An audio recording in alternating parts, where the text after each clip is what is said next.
Shalom Bapak Ibu, Sabda Sadik.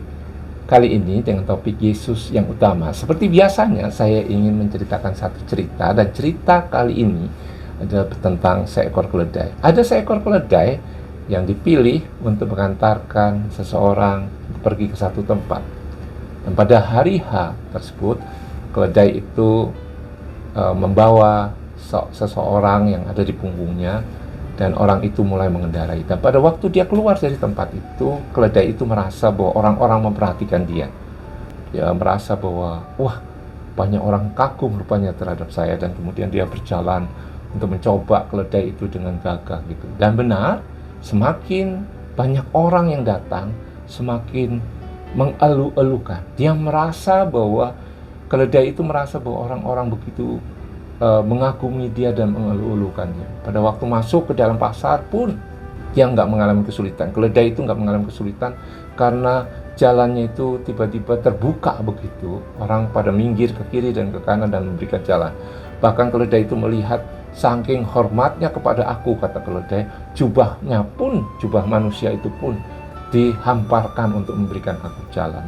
Nah, Bapak Ibu, keledai ini singkat cerita sampai ke tempat tujuan, dan setelah menurunkan dari penumpang tersebut, dia kepingin kembali lagi dan merasa bahwa dirinya dihormati oleh manusia. Pada waktu dia kembali ke jalan yang tadi, dia melihat kok orang-orangnya nggak merhatikan lagi ya.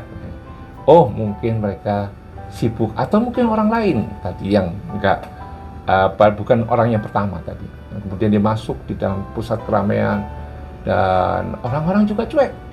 Oh, mungkin aku harus ke pasar gitu ya. Di tempat yang ramai di situ pasti ada orang-orang yang tadi juga melihat aku. Boro-boro disambut, malah ditimpuk, diusir begitu. Karena menurut manusia itu keledai ini mengganggu gitu. Udah tahu sibuk, dia lewat begitu.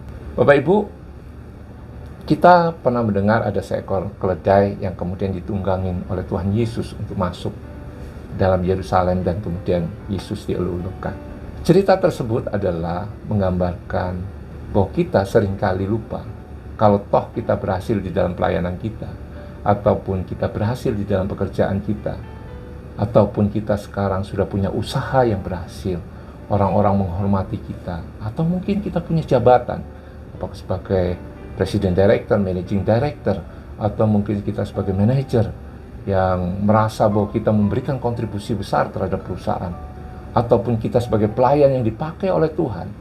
Mujizat-mujizat kesembuhan itu terjadi di dalam pelayanan kita, dan kita mulai lupa diri bahwa kita adalah yang utama, kita adalah pusat dari perhatian dari orang-orang lain. Melalui dari cerita keledai itu, kita bisa mengerti bahwa sebetulnya pusat, orang-orang memusatkan perhatiannya bukan pada keledai itu, tetapi pada orang yang menungganginya, yang pada waktu itu adalah Yesus Kristus. Dia adalah guru agung, dan orang-orang mulai mengeluhkan. Cuman keledainya ini merasa GR. Keledai itu mengira bahwa orang-orang itu mengagumi dirinya. Mari Bapak Ibu, kita melalui cerita itu mau melihat apakah kita yang lebih utama atau Yesus yang lebih utama. Apapun yang kita dapatkan hari ini, penghormatan manusia pun yang kita dapat, itu karena ada Yesus yang menyertai kita. Yesus yang ada di dalam setiap jalan kita. Bukan kita yang memilih Yesus, tetapi Yesus yang membuat kita lebih utama. Yesus yang menyelamatkan kita, karena begitu besar cinta Tuhan kepada kita, karena kita dianggap sebagai ciptaan yang utama. Saya akan membacakan di dalam Roma 5 ayat 8. Akan tetapi Allah menunjukkan kasih-Nya kepada kita oleh karena Kristus telah mati untuk kita ketika kita masih berdosa.